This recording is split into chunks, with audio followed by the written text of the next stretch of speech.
Now in Cairo, Egyptologists have discovered what may be the oldest and most complete mummy ever discovered in Egypt. Terrifying discovery at Cleopatra's tomb in Egypt that changes history. History is about to be rewritten as archaeologists venture deep into the heart of a long-forgotten civilization, unearthing secrets that have remained hidden for centuries. In a recent groundbreaking discovery, researchers have uncovered a mysterious tomb that could hold the key to unlocking the secrets of a lost empire. As they delve deeper into the dark and foreboding chambers, the air grows thick with anticipation, and the sense of unease is palpable. But nothing could have prepared them for the jaw-dropping discovery that lies ahead. This find has the potential to rewrite our understanding of the past, offering tantalizing clues to the civilization that once inhabited this ancient tomb. Let's get into a journey through time as we explore this incredible discovery and the secrets it holds. Finding the long-lost tomb of Cleopatra, the mythical queen of ancient Egypt, is considered something of a holy grail by the archaeological community. According to the opinions of various authorities, such a discovery would constitute a once-in-a-century occurrence and have the potential to remake history. According to one archaeologist, she may have already accomplished her goal. Kathleen Martinez, an archaeologist at the University of Santo Domingo, discovered a tunnel in northern Egypt that she believes may lead to the ultimate burial place of Cleopatra. Martinez, in fact, believes that the tunnel was built by Cleopatra herself. The channel, which is 4,281 feet in length and buried at the depth of 43 feet, is the product of nearly 2 decades worth of searching. The excavation revealed a massive religious center with 3 sanctuaries, a sacred lake, more than 1,500 objects, busts, statues, golden pieces, and a huge collection of coins portraying Alexander the Great, Queen Cleopatra, and the Ptolemies, Martinez told CNN. According to the experts, Cleopatra is completely misunderstood. Martinez said to CNN that she admires Cleopatra as a student, linguist, mother, and philosopher, and that she believes the Egyptian queen to be somewhat misunderstood. Cleopatra was a student, a linguist, a mother, a philosopher, and my tenacity is not to be confused with obsession at any point. As a historical figure, Cleopatra is someone I look up to. According to Martinez, she was the target of propaganda aimed at distorting her image that was spread by the Romans. She continued by saying she was an educated woman, probably the first one who studied formally at the museum in Alexandria, which was the center of culture during her time. Cleopatra served as queen of ancient Egypt for almost 30 years, beginning in the year 51 BC. Her husband, the Roman leader Mark Antony, killed himself after their army was defeated in a decisive battle. Cleopatra proceeded in the same manner. Legend has it that she committed suicide by allowing a snake to bite her, but historians believe she actually poisoned herself in a less sensational way. That legend has been around for centuries. The mysterious circumstances surrounding the deaths of the legendary figures inspired a number of novels and films. It is unknown where the bones of Cleopatra and Mark Antony are interred, despite the fact that it has been 2,000 years since the queen's death. In 2005, Martinez initiated her hunt for Cleopatra's lost tomb for the first time. She had uncovered a number of hints that led her to assume that Cleopatra's tomb could be found in the Temple of Osiris in Osiris Magna, which is an area of ancient ruins on Egypt's northern shore close to the Mediterranean Sea. It was believed that Cleopatra was a human embodiment of the goddess Isis during her time, and that Mark Antony, Cleopatra's husband, was the god Osiris, who was Isis's husband. Martinez told CNN that it's possible that Cleopatra buried her husband in the temple so that the story could be fulfilled. She stated that there is no other location, construction, or temple that combines as many factors as the Temple of Osiris Magna does. It has been established through excavations that the temple was in fact devoted to the goddess Isis and that it is connected to the sea by tunnels. If the mausoleum of Cleopatra has not already vanished beneath the waves of the Mediterranean along with most of the Hellenistic city of Alexandria, and if one day it is found, it would be an almost unprecedented archaeological discovery, said Jane Draycott, a lecturer in classics at the University of Glasgow, on The Conversation this week.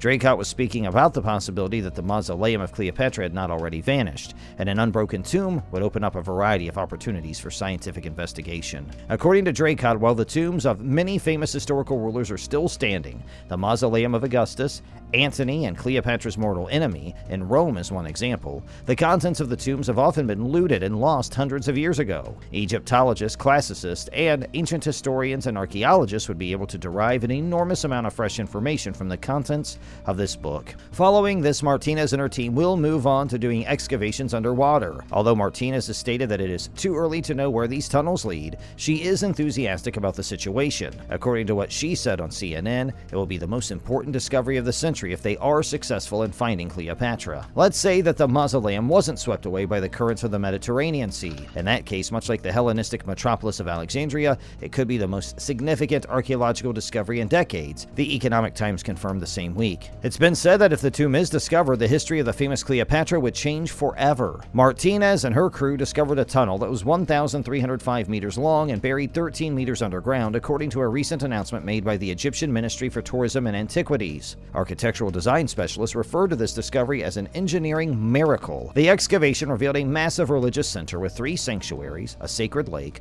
more than 1,500 objects, busts, statues, golden pieces, and a huge collection of coins portraying Alexander the Great, Queen Cleopatra, and the Ptolemies, Martinez said. The most interesting discovery is the complex of tunnels leading to the Mediterranean Sea and sunken structures, she continued to say. Her journey, which began in 2005, will go to the next step when she investigates these submerged structures as part of her hunt for the lost tomb of the Egyptian queen. My tenacity is not to be confused with obsession at any point. As a historical figure, Cleopatra is someone I look up to. According to Martinez, she was the target of propaganda aimed at distorting her image, spread by the Romans. She was an educated woman, probably the first one who studied formally at the museum in Alexandria, the center of culture in her time, according to Martinez. Cleopatra is said to have committed suicide shortly after the death of her husband, the Roman leader Mark Antony, who passed away in her arms in the year 30 BCE. According to popular belief, she did this by allowing an asp to bite her. And even though the event's been depicted and written about in countless works of art and literature, very little is known regarding the location of their graves more than 2,000 years later. In the film Cleopatra, which was released in 1963, Elizabeth Taylor plays the title role and Richard Burton plays Mark Antony. Martinez came upon a number of hints that led her to assume Cleopatra's tomb could be found in the Temple of Osiris in the destroyed city of Osiris Magna,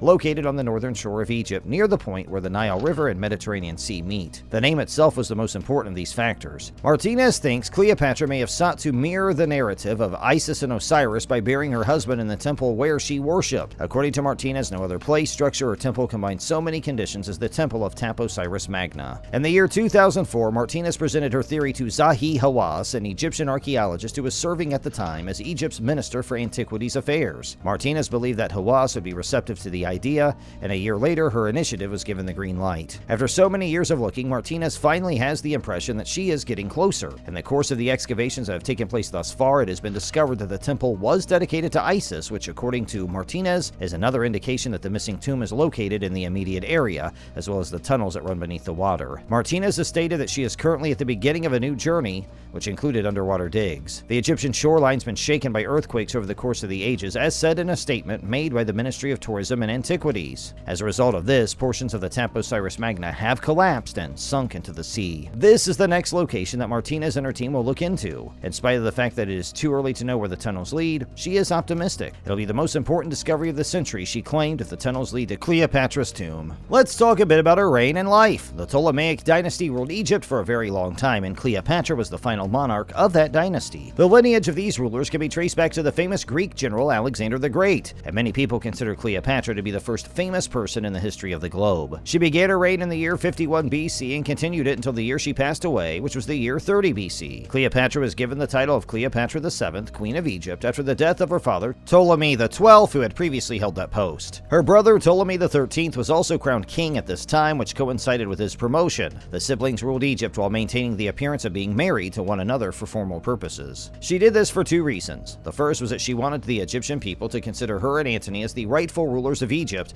and the second was that she wanted to connect herself and Antony with the myth of Isis and Osiris. In order to gain support among the ancient Egyptian people, Cleopatra was also proclaimed to be the daughter of Re, the Egyptian sun god. During her life, which began in 69 BC and ended in 30 BC, Cleopatra was known for being both a seductress and a charming personality. In the film Cleopatra, which was released in 1963, Elizabeth Taylor had a memorable performance as the title character. She was famous for using her charms to first seduce Julius Caesar in order to firmly establish Egypt's alliance with Rome, and then she used her charms to seduce Mark Antony, who was Caesar's second in command. Antony, on the other hand, wed another woman named Octavia in order to smooth over a rocky relationship with Octavia's brother, King Octavian. It was said that Antony finally divorced his wife so he could be with Cleopatra, and the 2 lovers eventually married, despite the fact that a Roman rule barred Romans from marrying people from other nations. Antony and Cleopatra had their wedding despite the fact that Roman law prohibited it. Following the event, Octavian waged war against Cleopatra and Antony, which eventually resulted in the defeat of both of them. The following lack of sightings of Cleopatra gave rise to the widespread rumor that she had committed suicide by sequestering herself inside the mausoleum that she had designed and constructed for her burial. Antony was convinced that his queen had also taken her own life, which is what ultimately led to his own death by self-inflicted stab wounds. Cleopatra was the one who was holding Antony as he passed away in her arms. That's all for the video today, but we'll be right back with more soon. Please don't forget to give this one a thumbs up, subscribe to our channel, and thanks for watching. We'll see you next time.